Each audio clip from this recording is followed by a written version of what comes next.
I mean, no one is going to see this coming. There's a rumor going round. All the rumors are true, yeah. What you heard, that's true, yeah. It is taking way too long. 2 hours later.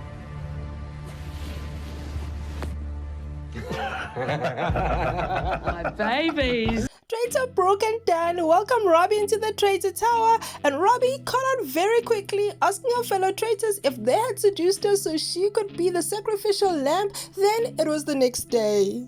Can I just quickly say, I 100% think that you're faithful. I really appreciate that, and thank you so much. Sam immediately noticed the number of chairs, and Brooke stated it could either mean a seduction by the traitors was done, or a faithful used their shield of protection, which is less likely. Then more players walked in and did the normal morning routine of speculation, with Brooke running the table, but it was Colin who called his bluff. I'm worried about Colin. Why don't you tell us how you really feel? So while you may think it shouldn't be too hard to outsmart a male model, you'd be wrong. Other players eventually made it to the dining room. Then Paul Henry joined them, cautioning the players to beware of the herd mentality.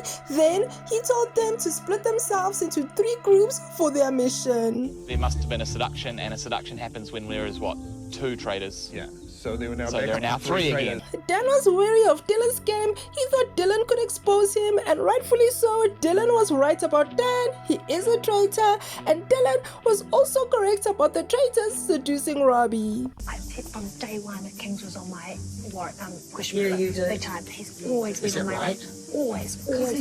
So the foursome created a pack and agreed to vote to banish Kings at the next banishment ceremony. They even came up with a secret team handshake. Then the players were off for their mission, and Sam, who was at the back of this car, thought there aren't any players that stand out to him as traitors, and Robbie suggested and speculated that a traitor could be someone who's under the radar. There's that middle one that's more of an under the radar person.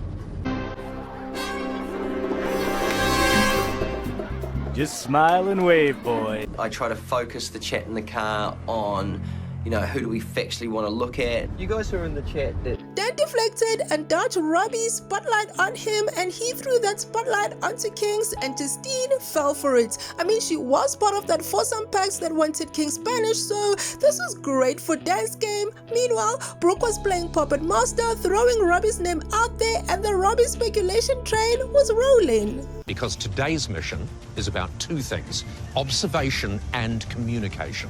This mission required the players to correctly identify a specific sheep, then relay that message back to their teammates, and in each round that they won, they added 2.5 grand to the prize pool, and at the end of the mission, they won 7.5 grand, and the blue team will be heading into the armory as they won 2 of the 3 rounds. At some point in time soon, if I'm losing these missions, someone's going to say, why isn't Brooke getting murdered?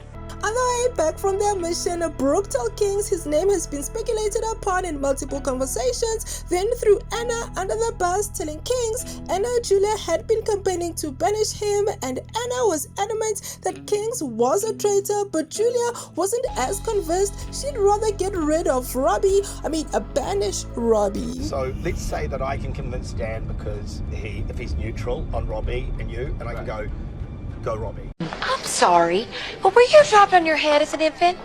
Or were you just born stupid? And if we in this car can convince you... I just want to throw this out there. You fucking crazy, man. You sound insane. Do you realize that?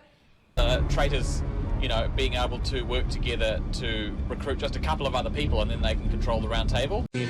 We're here to fuck shit up. Dazzling, dilated display, a new sound. Yeah. You're, legitimately, you're doing that for Robbie right now. Gotcha. I think he needs to be gone from the game because he could spark some pretty dangerous ideas. Dan told his fellow blue teammates to keep the shield winner a mystery, and Robbie won the shield of protection, but that won't help her get saved at the banishment ceremony. And during the banishment ceremony, Kings defended his faithfulness, and Traitor Dan speculated that Robbie could be a traitor, bringing up Robbie's slip-ups that Philly had highlighted to the group, which led to Robbie receiving most of the votes, but Robbie had a gift for the faithfuls. it's just too many question marks. If I'm going to go down tonight, I'm going down guns blazing. I've put Robbie on the slate. She decides to just death stare me the whole way. Robbie stared Dan down.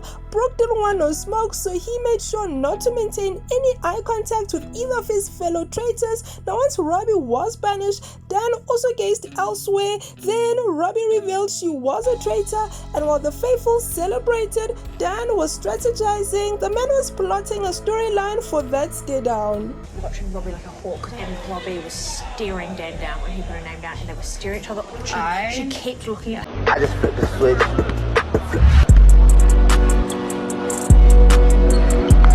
I'm sitting right opposite her eye lines. She was staring him down.